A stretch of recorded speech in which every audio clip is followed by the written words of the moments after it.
What if I told you one single company could trigger World War III? Not a defense contractor, not an oil empire. A chip factory sitting on a small island 100 miles from China's coast. That company is TSMC. And once you understand what it does, you'll never look at your phone the same way again.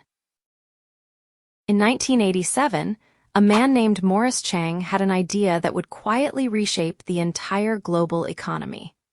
A former Texas Instruments executive, Chang founded Taiwan's semiconductor manufacturing company with one radical concept.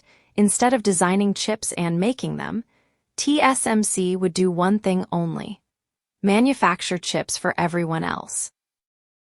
Today, TSMC is the world's most advanced chip fabricator. They produce over 90% of the world's most sophisticated semiconductors, the kind that power your iPhone, run AI systems, and operate U.S. military equipment. No other company on Earth can do what TSMC does at the scale TSMC does it. Not Samsung, not Intel, nobody. That makes TSMC irreplaceable. And that is exactly the problem. So why are two of the world's most powerful nations locked in a silent war over a chip factory? It comes down to one word: control. Beijing has never recognized Taiwan as an independent state. In China's view, Taiwan is a breakaway province, and reunification is not a question of if, but when. But beyond territory, China sees TSMC as the key to something far bigger: technological supremacy.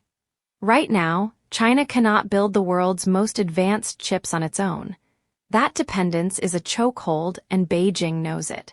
So China is playing two moves at once. First, pouring over $150 billion into its domestic semiconductor industry, pushing companies like SMIC to close the technology gap as fast as possible. Second, and more aggressively using military pressure to remind Taiwan and the world that it hasn't ruled out taking the island by force. Chinese military aircraft now regularly enter Taiwan's air defense zone. They quote ray signals. The United States knows that whoever controls TSMC controls the future. That's why Washington passed the CHIPS Act, pumping $52 billion into bringing semiconductor production back to American soil. The U.S. has also imposed strict export controls, blocking China from accessing TSMC's most advanced manufacturing nodes entirely. China, on the other hand, has poured hundreds of billions into building its own chip industry. Companies like SMIC are racing to close the gap, but they're still years, some say decades, behind TSMC's cutting edge. And here's the dangerous part: China claims Taiwan as its own territory. If Beijing ever moves on Taiwan militarily, TSMC goes with it. That's why U.S. military strategists call this the most critical chokepoint in the entire world. The list of companies that depend on TSMC reads like a who's who of global tech: Apple, NVIDIA, AMD, Qualcomm, Broadcom.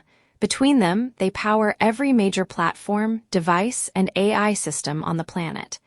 Apple had long been TSMC's single biggest customer year after year.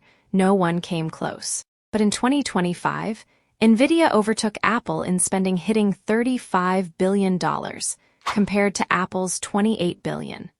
Fueled by the explosive global demand for AI chips, the company behind the hardware powering ChatGPT is now TSMC's #1 client.